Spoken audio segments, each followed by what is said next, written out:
I hope you all enjoyed the meal, the last lunch on that really amazing conference. And it's a great pleasure for me to announce our final keynote speech for that wonderful conference here in Lima. And with this perspective of our keynote speaker right now, we will add a different perspective on food LCA to that perspectives we already discussed here. And Melissa Ho from WWF US will speak about regenerative and resilient food system transformation. And Melissa, she is the Senior Vice President for Freshwater and Food at WWF US. And I'm really happy to have you here. And the floor is yours.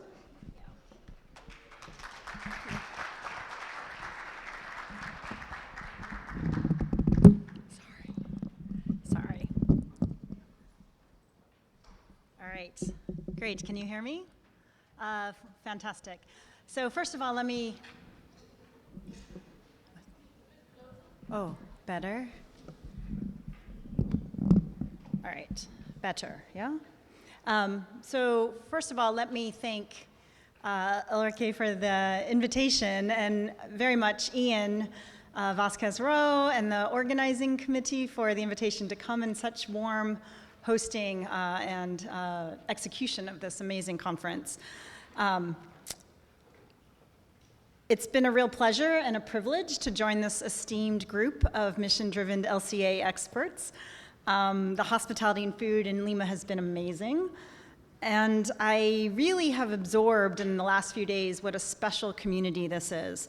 I'm grateful to have had the opportunity to really listen and learn from all of you and to engage in understanding better this important tool.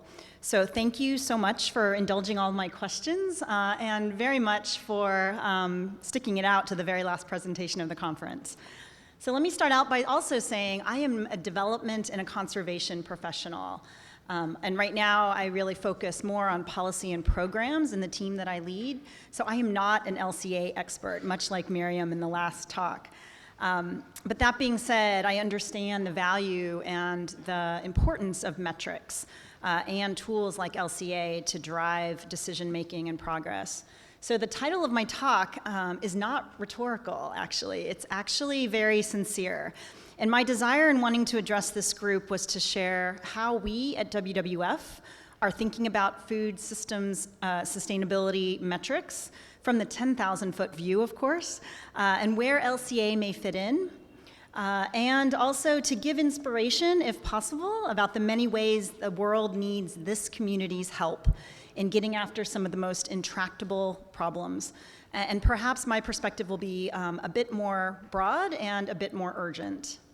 Let me also just give my key messages now, and I'll give them again at the end.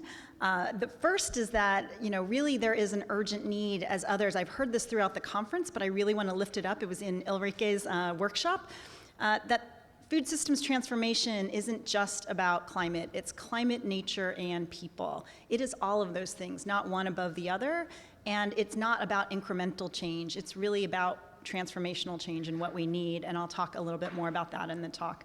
And the second thing is around that we really need to simplify the complexity of the food system and the use of these tools. At the same time, we need the granularity, and we still need to ensure that the variability and diversity of the systems comes out in this thing. So managing simplification, but still managing variability and complexity. And the third thing I just want to mention at the end too is that, I'll talk about all of those things as well. And then the third piece is around that others have said it, but food is fundamental to every single person, to cultures and communities, to health and well-being. It touches the lives of everyone and everything. It's a very broad system if we think about it. And that we've talked a lot, or I've been in a lot of sessions talking about influencing consumers, influencing policymakers, but there's a whole other set of folks in the missing middle, what I'll talk about as well, and where there's a real strategic opportunity to leverage those folks in the supply chain. And then lastly, when we think about how it touches your lives, as consumers and individuals, it's also very personal and often grounded in what in the last session folks mentioned as values and not always just data. And so thinking about what and how this community translates your work and to really affect change and behavior change more than just head, how to move the heart in this movement as well. And so often it might be stories more than the data itself. And with that, I'm going to start with a story of my own. Next slide. So we could all go now. That was basically a summary of the talk. So I want to start with a story from the 2006 World Food Prize, which is, if you don't know what it is, it's actually next week in Des Moines, Iowa. It'll be given out this year to Cynthia Rosenzweig for climate and food work. But this is in 2006. And you can see Norman Borlaug on the left. The prize is in honor of him. I call it the Nobel Prize for Food Security and Agriculture. And it was awarded to 3 individuals shown here. Paolini from Embrapa in Brazil, and Edson and McClung from the US. Does anyone in the room, or, well, I can't see online, but quick show, does anyone know what it was awarded for in 2006, what these 3 individuals, these 3 gentlemen received the prize for? Anyone? Okay, good. So it was given to them because they were root biologists who had developed new varieties of soy that were low pH tolerant and aluminum toxicity tolerant. And that was important. Well, so at the time, so you're thinking, okay, why would that be something worthy of the Nobel Prize for Agriculture? So in 2006 at the time, I was a program officer at the Gates Foundation working on a very new agriculture development team. This got a lot of attention. I just finished my PhD in 2004. I was working on, my thesis was on drought and phosphorus stress tolerance of common bean, Phaseolus vulgaris. I was a root biologist, they were root biologists. Their work really resonated with me. So why their work was important is that the scientific innovations in root biology that they discovered really opened up a region of Brazil called the Cerrado. And in Portuguese, my Portuguese is terrible, Cerrado essentially meant closed, right? It was thought at the time to be a vast wasteland in Brazil. And it was closed because it was not hospitable for agriculture or development. It had very low pH soils, which made aluminum very abundant at low pH, and so it made it very difficult to grow crops. So they had created root biology through breeding, varieties of soy that were tolerant to these soils. So flash forward to today, Brazil produces over 30% of global soy exports, and over half of it comes from the one state of Mato Grosso, which is the home of the Cerrado. The Cerrado is more than just Mato Grosso.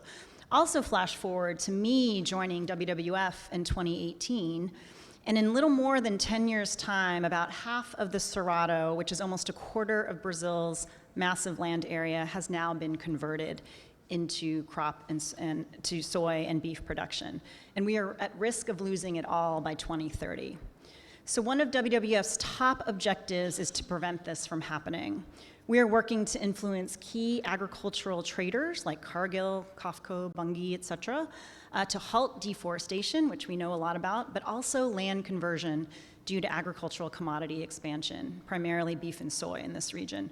So stay tuned at COP27 next month, where we hope to see, we've all been putting pressure behind the scenes for traders to have commitments to halt conversion in the Cerrado especially. In the 2004 soy moratorium in the Amazon that NGOs like WWF helped secure for the Amazon, it was really successful at pausing deforestation in the Amazon, but all of that production just moved over to the neighboring landscape of the Cerrado, thanks to a lot of innovation. And now we're seeing the production move to the Chaco, to the Pantanal, which is the world's largest tropical wetland and home. And it's moving also to neighboring countries outside of Brazil, Bolivia, Paraguay, Colombia, and even here in Peru. So thinking, I've learned a lot about LCA in terms of it really matters what questions you're asking, how you define your system and the boundaries. And I think I just wanted to use this story to say that in the real world, the boundaries are often fuzzy and they're changing and evolving.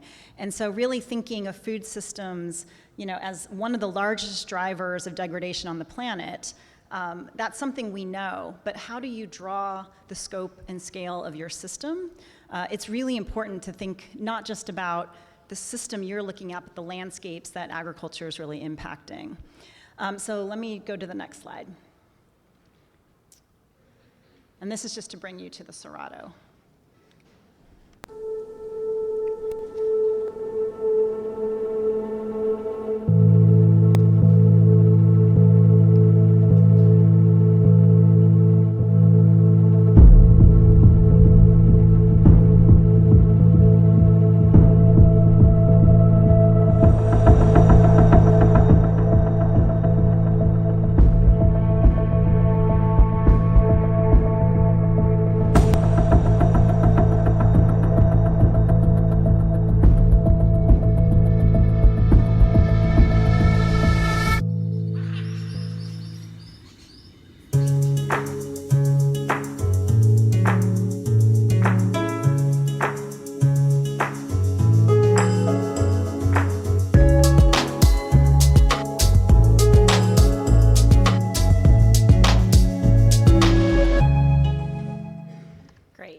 This is part of a series we did with Netflix a couple years ago.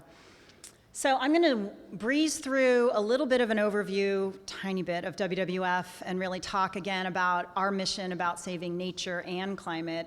I'll talk a little bit about how we think about metrics, some of the challenges around that, and then close by maybe providing some thoughts and insights for this community to think about in terms of partnership for the broader agenda. So WWF was founded in 1961 in Switzerland. It was a bunch of conservation leaders that came together around the world, but we are headquartered there still. And we've evolved really from an organization that's known for saving iconic wildlife to really an organization that cares about saving place and nature, not just for the wildlife, but for people. Next slide. Today, we're the largest conservation NGO. We have over 100 offices around the world. We're mostly independent offices, but we work together as one Panda. We come together focusing on 6 primary areas. You can see them here. Next slide. And in the US office anyway, this I wanted to share because we are really moving to not be siloed. And instead, we have a 2-pillar strategy where we think about market drivers, whole planet solutions, so markets, commodity markets, finance, climate change, infrastructure development, but we also really want to land our impact into critical conservation hotspots. So we do both. We have place-based work on the ground, and then we also work at global systems level. Next slide. And then this is just also a high-level thing about what's our North Star? Right, so our mission is to stop the degradation of the planet's natural environment and to build a future in which people live in harmony with nature. We have 3-pronged targets and goals, so 0 loss of natural habitat, 0 extinction of species, and then having the footprint of production and consumption of humanity, basically, always with people at the center. And really, in the last couple of years, I would say, it's been a privilege to see that people theme really elevated even more, especially the local communities and indigenous populations that we have partnered with for decades. Next slide. So I was pleased to see there were a couple of people that referenced it in the session I was in last time, but just on Wednesday of this week, WWF released our flagship report. It's called the Living Planet Report, and it comes out every 2 years since 1998. And it has inputs from dozens of scientists from around the world, 20 countries, every continent for this year's report. It includes data and science from thousands of scientists. And basically what it is a health check for the planet, showing how the natural world is doing, what are the threats we face, and what this means, and translating that for humanity. And the conclusions and recommendations in the Living Planet Report this year, unfortunately, are pretty dire, and they go along the trends that have been set in the last 50 years. The data goes back from 1970. And so we track what we call the Living Planet Index. It tracks the trends in the abundance of thousands of mammals, fish, reptiles, birds, and amphibians all over the world. Includes data and input, as I mentioned, from thousands of scientists. So if you click Yeah, so year after year, we have the story that we are unsustainably pushing the planet's natural systems to the edge. So nature, which is fundamental to human life on Earth, is being destroyed. And we see that this is at a rate unprecedented in history. So since 1970, we see a 69% decrease in wildlife, terrestrial wildlife, and freshwater species are faring far worse, 83% of freshwater species. This is on average around the globe, and we have stats for every continent and much more granular. And I will say in Latin America, we show the greatest regional decline in average species populations abundance of 94%. And we've called out specific species that are really at risk. So what does this mean? I mean, I think it's pretty dire. I mean, I think the Latin America and especially tropical context is interesting because a lot of the species in the global north have already been, extinct or been decimated, so we don't see those declines of late. And then I think the other thing is that the conservation hotspots where the species remain are really in the tropical regions where we're seeing more and more expansion of human activity, causing more extinction there, and the rate's high now. So there's a lot of information in this report. I'm not going to go into any more detail. I'll go through just a couple more slides, but a lot of the translation of what this means and why this is happening. I am going to just show a couple more things so you can see not just what these global average numbers mean, but what it looks like on a map. So this is the IUCN red list of high-value conservation species mapped against the 5 major drivers that was identified in the IPBES report, the biodiversity, the UN Intergovernmental Panel for Biodiversity. And the 5 major drivers of extinction are agriculture, human activity, including logging, infrastructure, mining, et cetera, pollution, invasive species, and climate change. And so, not surprising, this is where the highest risk, this is where the species remain, and then these are where we see the biodiversity most threatened. Next slide. I'm going to try to blow through it a little faster. Next. And this slide I wanted to show or share is that we know that the climate crisis is here. I think we're experiencing it and seeing it in the news. We do not always understand or see the connection of what we are experiencing in terms of the biodiversity loss and crisis. And these are really a dual crisis that go hand in hand. And it's clear that unless we stop treating them as separate issues, we will not effectively address them. And so it's really important that we understand and see the interrelationship between them, and that with climate change, we are also at risk of losing more species. Okay, next. I'm going to blow through this a little bit faster. So this was also from the Living Planet report, and I think there's more and more evidence, and there's a couple write-ups from colleagues from around the world really providing the scientific evidence that Native peoples and indigenous communities are really the last and best remaining stewards of our natural resources, including our biodiversity.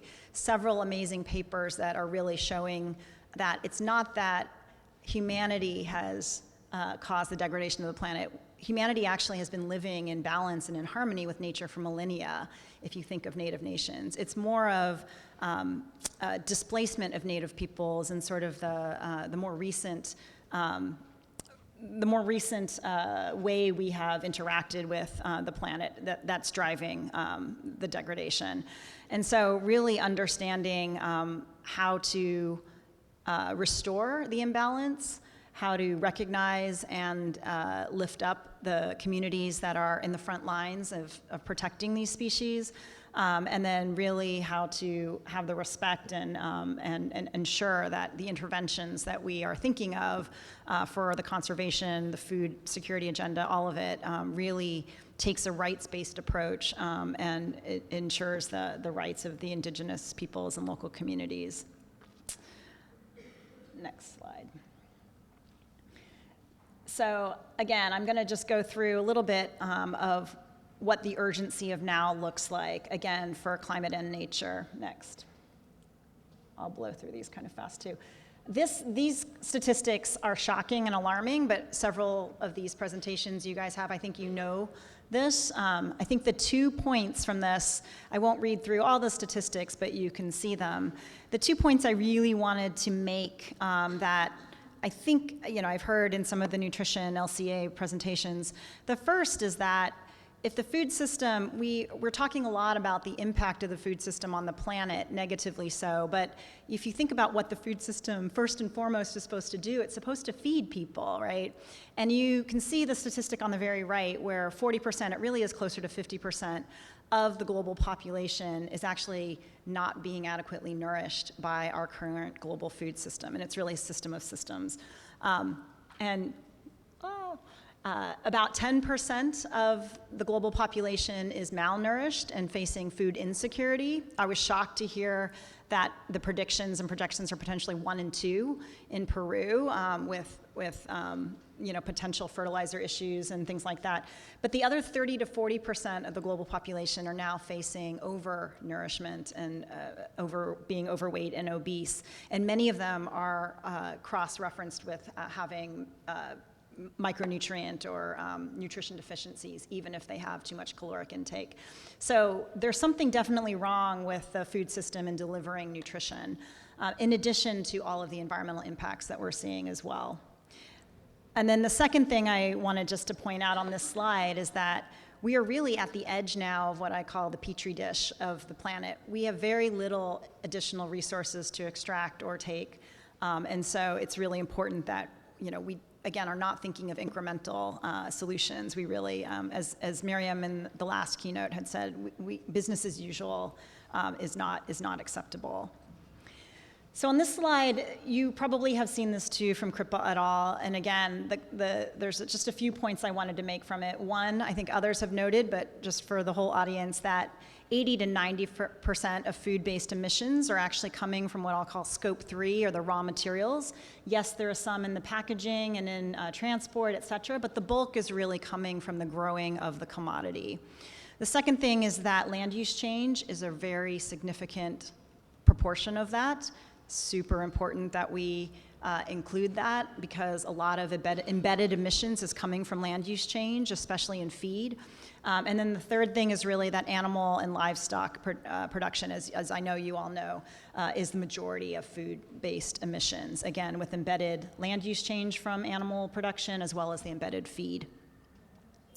Again, things I'm sure this group knows, but, and this is just climate and GHG. Next slide.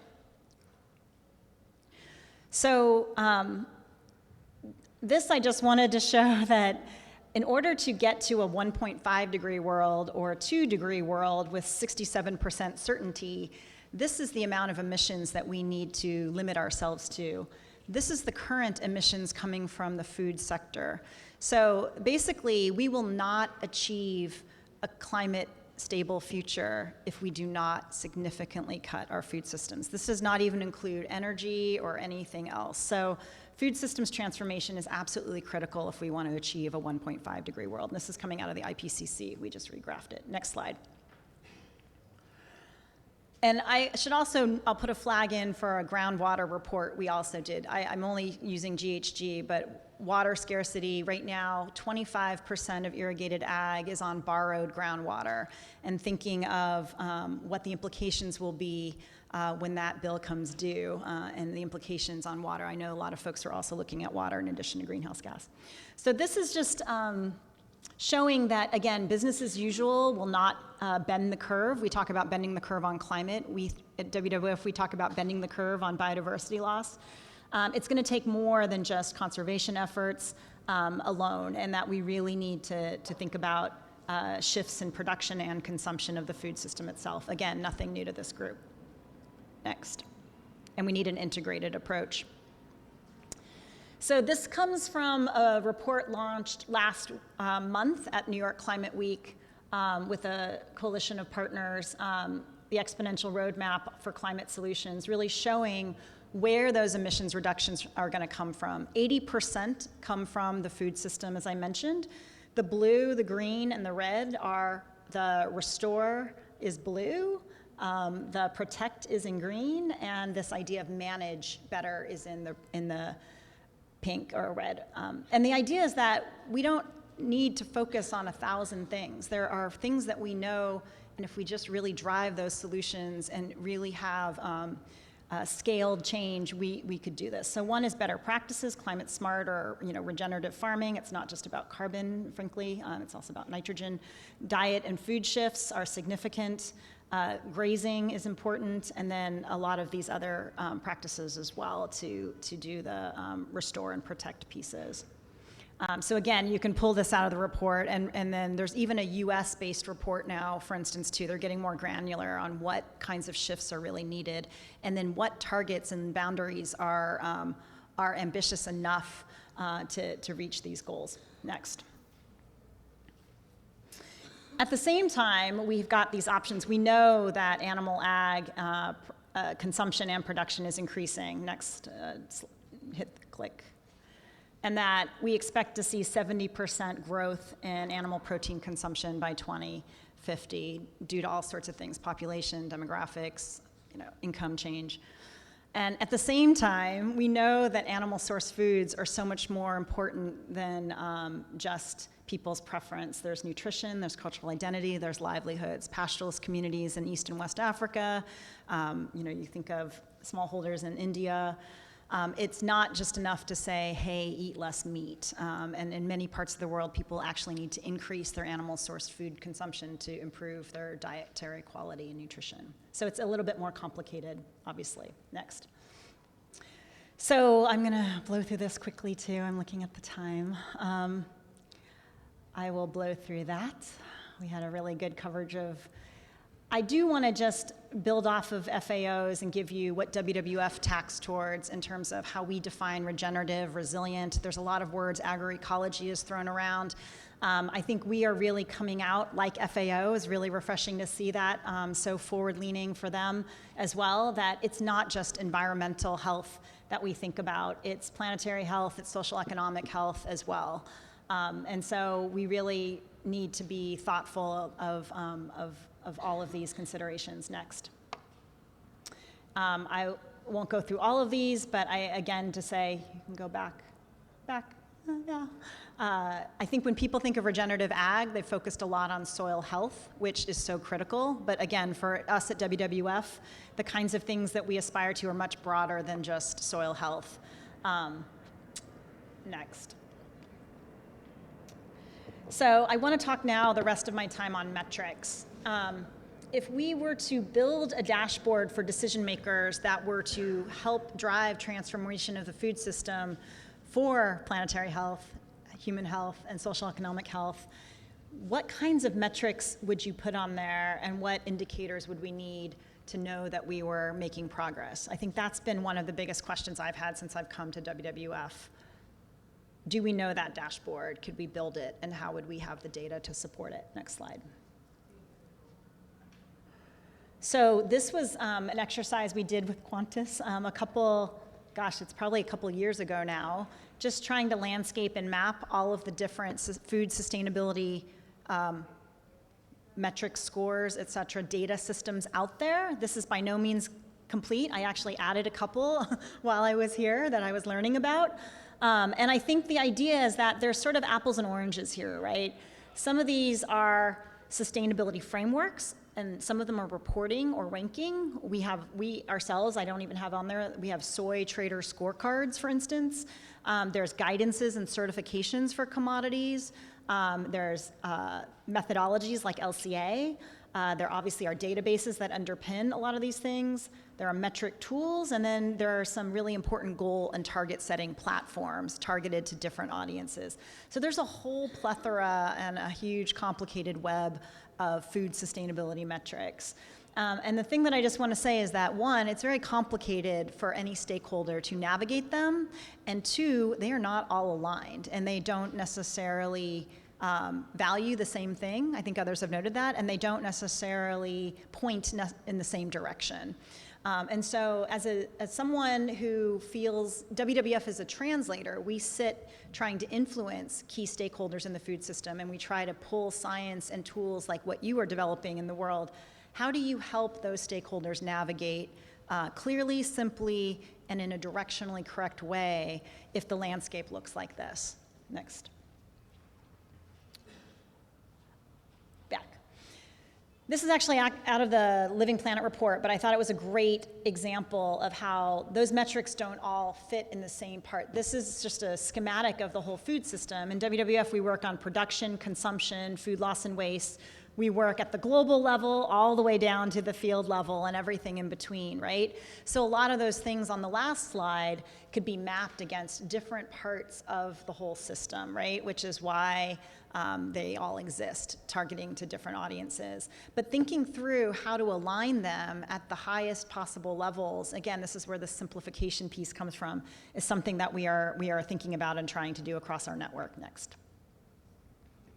And in WWF US especially, if you think of an hourglass-shaped system where you've got, 1.5 billion or more producers, and you've got, several billion consumers, that even for a large NGO is really a challenge to affect behavior change and get scaled adoption for a systems change that we would like to see. Even for a WWF with 6,000 or 7,000, 8,000 people around the world, that is a very, very daunting task to influence 7 billion consumers.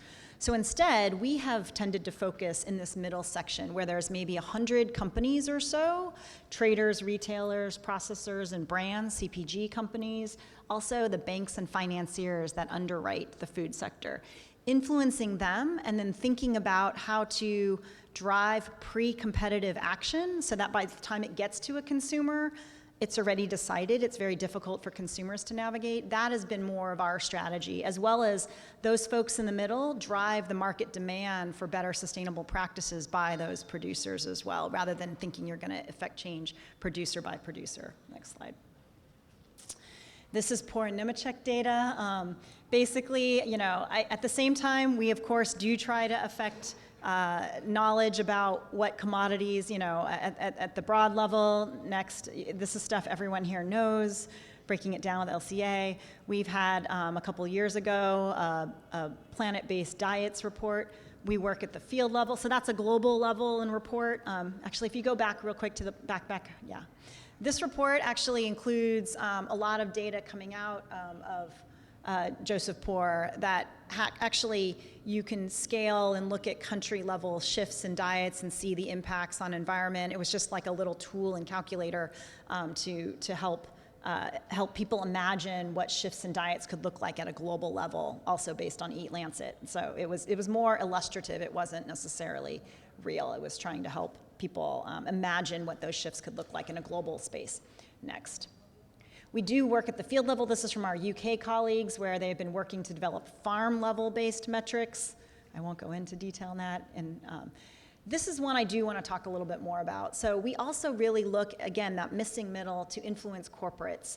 So this is not necessarily an LCA or approach. This is about target setting for corporates to meet GHG commitments aligned with a 1.5 degree future, basically aligned to planetary boundaries.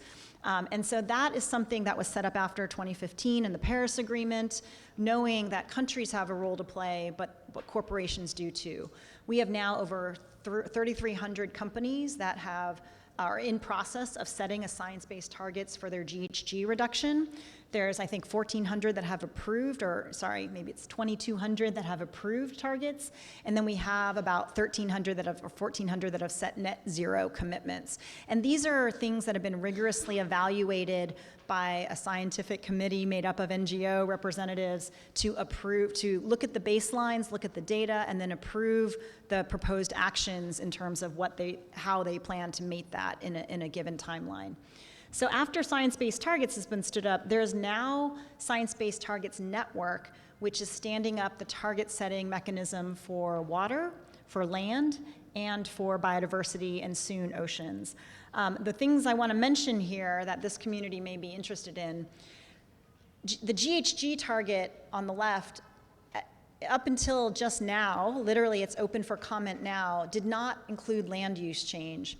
So WWF teams, WRI, and others are updating the protocol for forest land use and agriculture, That protocol called FLAG, which will update the GHG protocol, is actually open for consultation now and feedback from the public. The freshwater protocol, which is very different than GHG because it's context-based, it has to be based by the basin that the water allocation and extraction's coming from. That protocol, actually, the public consultation period just closed earlier this week. And it's been a 2-year process in the making to help companies set these targets. The reason I mention all this, land is coming online, we are working on biodiversity and also oceans, as I mentioned, is that companies, in order to do these targets, report and track them, are going to have to collect a lot of data in their supply chains to be able to be credible and accountable to this commitment that they're making. And these are all in a lot of their corporate commitments. It's not CSR anymore, it's commitments around these kinds of platforms. So this is a really important source. I think someone else mentioned FAO is a source of data, but corporates also should be thought of as a partner and an important source of data. Next. You can look more about. This is just kind of how they do it. There's an assessment where they have to do baselines, materiality. They go through all of their supply chains around the world and collect and estimate their footprint. They use that to identify and prioritize actions and places of where they should change and shift. They actually have to set the targets of how much emissions reductions that's credible within a 1.5 degree future with their contribution to their sector, et cetera. So Walmart's target is going to be very different than a Kroger, for instance. And then they have to act, they will then report, and then this is kind of rinse and repeat, right? Next slide. And then this is the list of partners who are all part of what's called the Global Commons Alliance, who underpin the scientific body overseeing SBTN and SBTI. Quite a lot of partners here. Next. And I wanted to tack this on because this is the mechanism of reporting and accountability. So WWF and others, that SBTI and SBTN are target setting platforms. This is the reporting structure that is where the financial community then looks at the balance sheets of a company. So in 2017, the recommendations for the Task Force on Climate-Related Financial Disclosures came out with its first report, and they have since updated it. This is chaired by Michael Bloomberg, and it's from the Financial Securities Board, and it really is requiring, it's voluntary right now, and actually in the US government, they're considering whether they will make it mandatory for US companies, but they must report, or this is the protocol for reporting their financial risks due to climate change. And so there's obviously, it's not just food, energy, and other things, but food is obviously included in the protocols. The middle one is much, much newer. It's the TNFD, the Transparency for Nature-Related Risk Financial Disclosure, and it's coming online, again, kind of in parallel to SBTN. And then on the very right is a fairly recent World Economic Forum report with lots of corporate CEOs looking at what are the top line metrics that they would want to report out to disclose their sustainability. There's 21 core set and 34 broader ones. Again, they're trying to align so that there's sort of apples to apples comparison as they think about reporting. Next.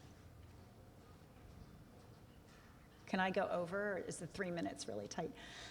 This I also wanted just to mention on the policy side, these new kinds of innovative tools, which are not clear yet how they will be implemented, but true cost accounting is getting some traction. It's, again, a very high-level concept, trying to influence policymakers to think about not just optimizing policies under one variable, but really understanding the externalities. So of, in the US, of the food system, but there's a case study that's been done on school feeding programs, and not just what's the implication for feeding children in schools, but on the procurement of that food, and as well as the outcomes on education, learning, and health and nutrition. And so I think this is, again, the idea of trying to have tools and instruments that allow you to evaluate the implications of a decision, a policy, a program, not just on one thing, but if the food system is supposed to feed people, do it with less of environmental impact,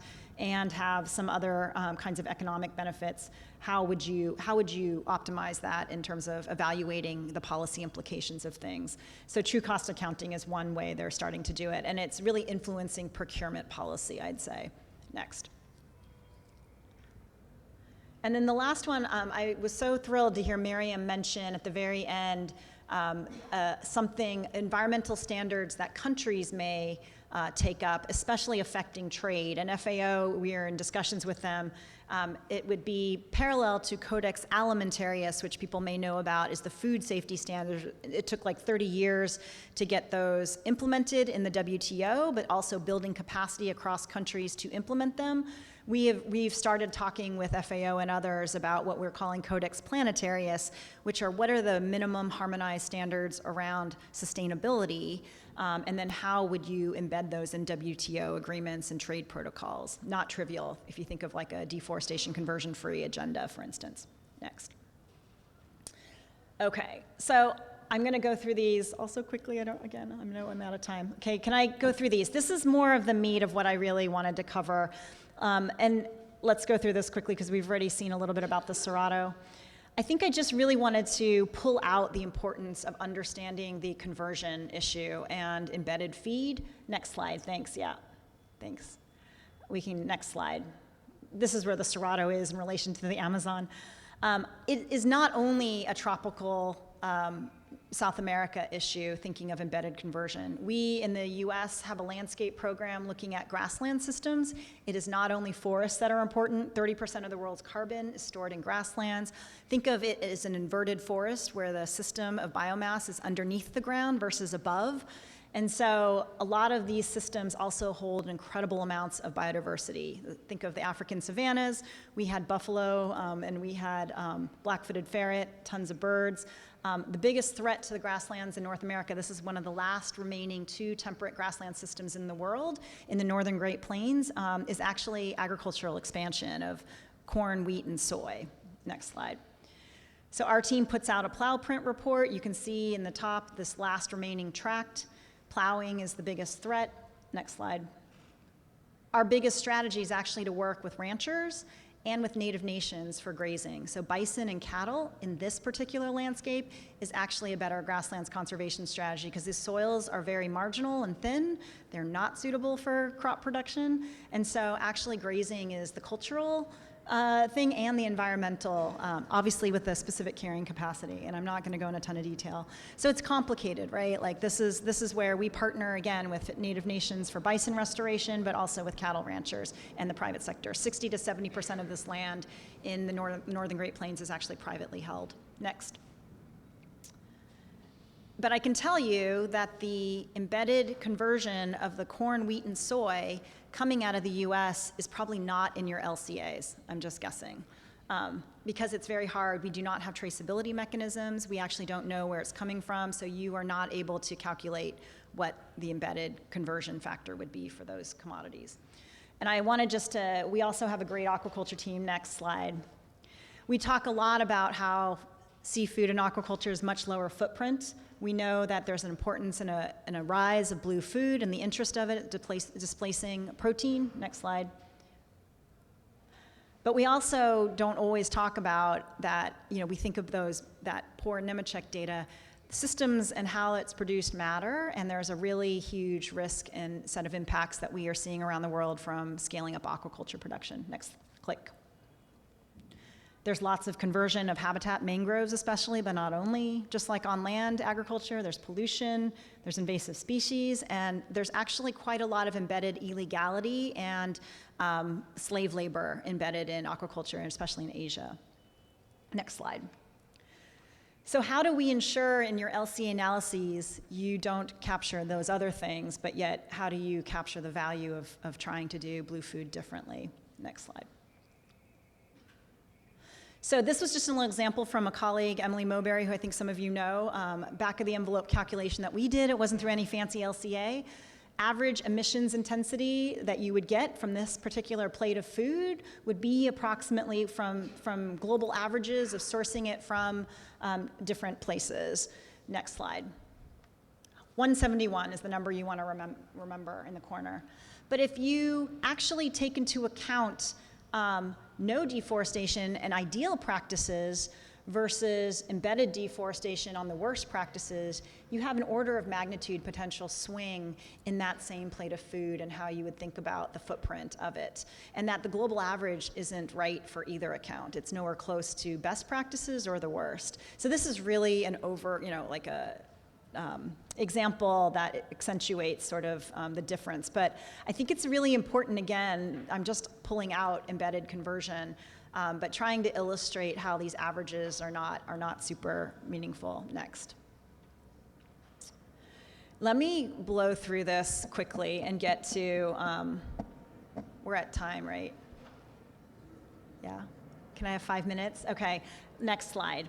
The Earth metrics concept is not really an initiative or a concept. Next slide.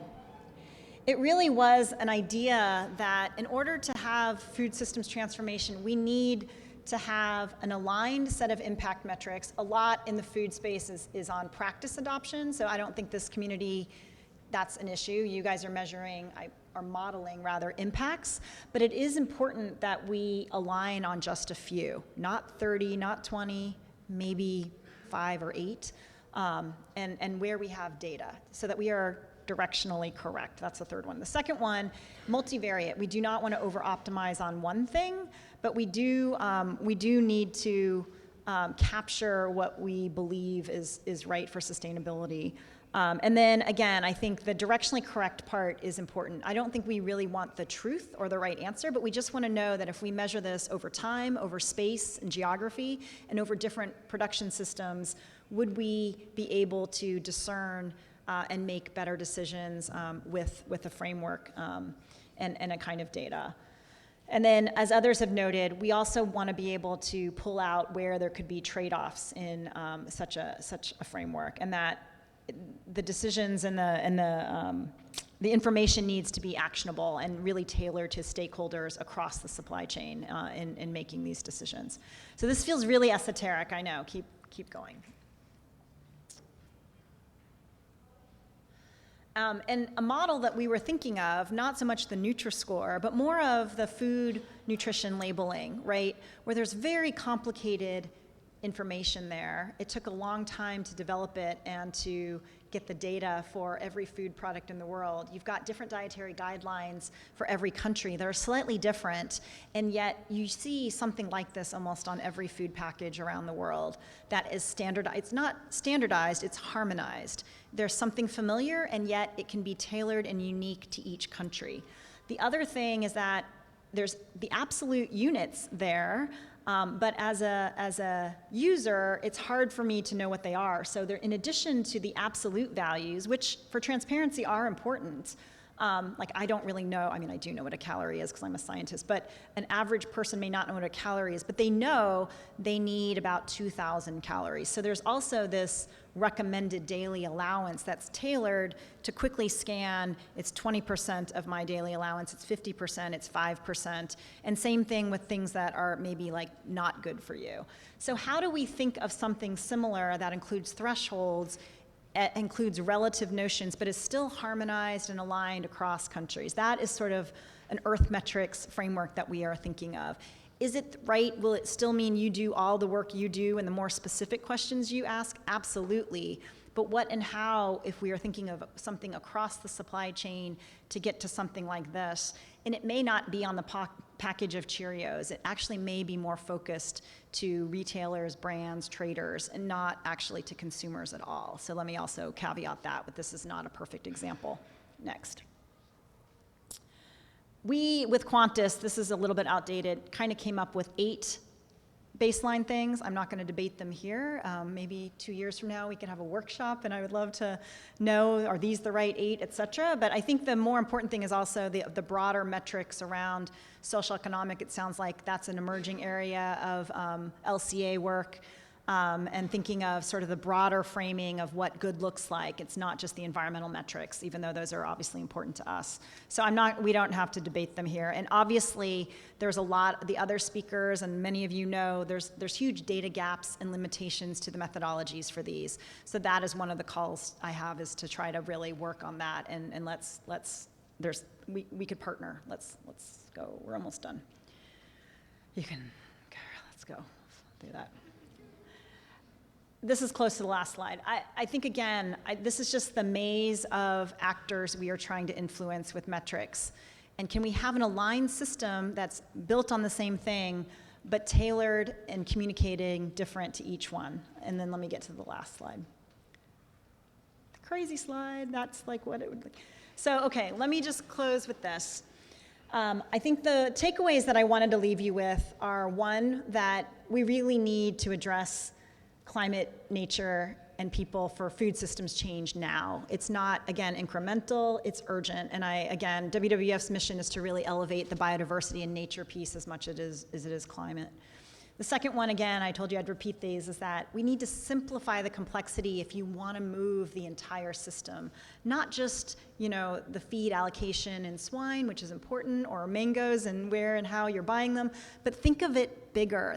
The food systems transformation, corporate sector, finance sector, big picture. How do we streamline and harmonize a few metrics and still make sure that we are capturing the variability and helping with better decisions so that we can make headway on those 4 or 5 big buckets of areas that we need to. And then how do we improve, yes, granularity of data, streamline approach. How do we develop thresholds aligned with planetary boundaries? There have been some really interesting ideas and people proposing that. GHG, much, much easier. Biodiversity, a little bit harder, but we and others are working on it and would love input from you. And the Science Based Targets Network, we're working on it through those platforms. And then influencing the critical middle.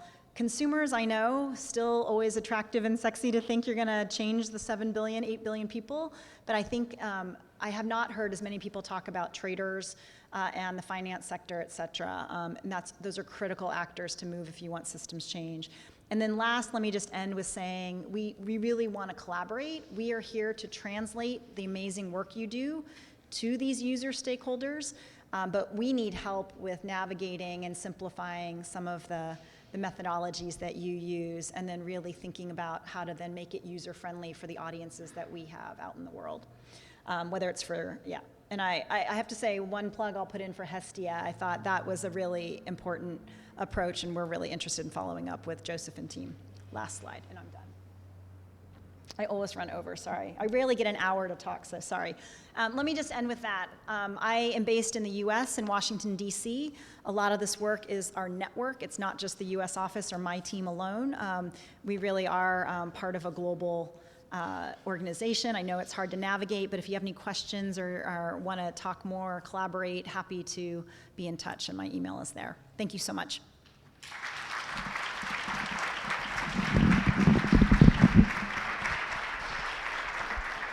Yeah, thank you very much, Melissa, for that very inspiring talk. And I don't know, I think we run a bit out of time. Ian, have you time for some questions? Yeah? Are there any questions? Over there, please.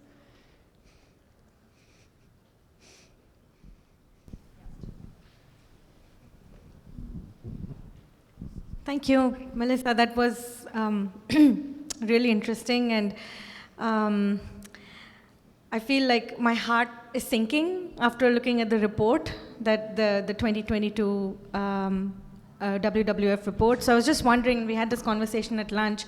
I haven't gone through the report, but are there any positives at all that came out in the report? Something that we can hold on to that would motivate us for the rest of the year, coming future?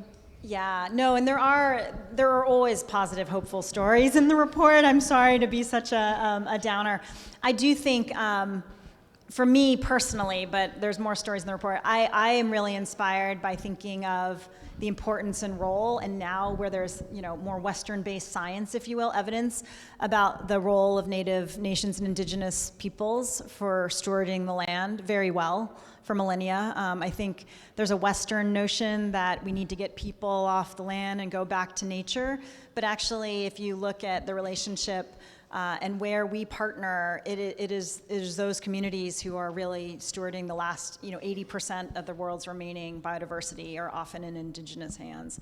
So, and in the US especially, I feel like that's been now more of a personal, I've worked most of my life internationally and globally, but trying to think of how to empower those communities at home is something I think inspiring and important. Food sovereignty, it's not just buffalo and grasslands, it's identity and cultural values. So there's a lot of really great stories about those communities. But I think the political dynamics, I think this community, it's not just the data, I think it's the advocacy, the lobbying, the politics is also what becomes challenging. It's not the evidence and the science and the data then. But yes, there are great stories of, the other one, let me put T times 2, tigers, doubled the number of tigers we've exceeded our goals in restoring them. And a lot of it, again, sorry, long answers, is not in protected areas. It is partnerships, there's a patchwork of contiguous landscape that these animals and wildlife need and the services need. It doesn't mean it needs to be put into a national park. But then you have to partner with communities in this patchwork on how to maintain these populations and live in harmony and balance. So tigers is a great story in Asia. Yeah, thank you very much. I just got the sign we have time for another question. There is one.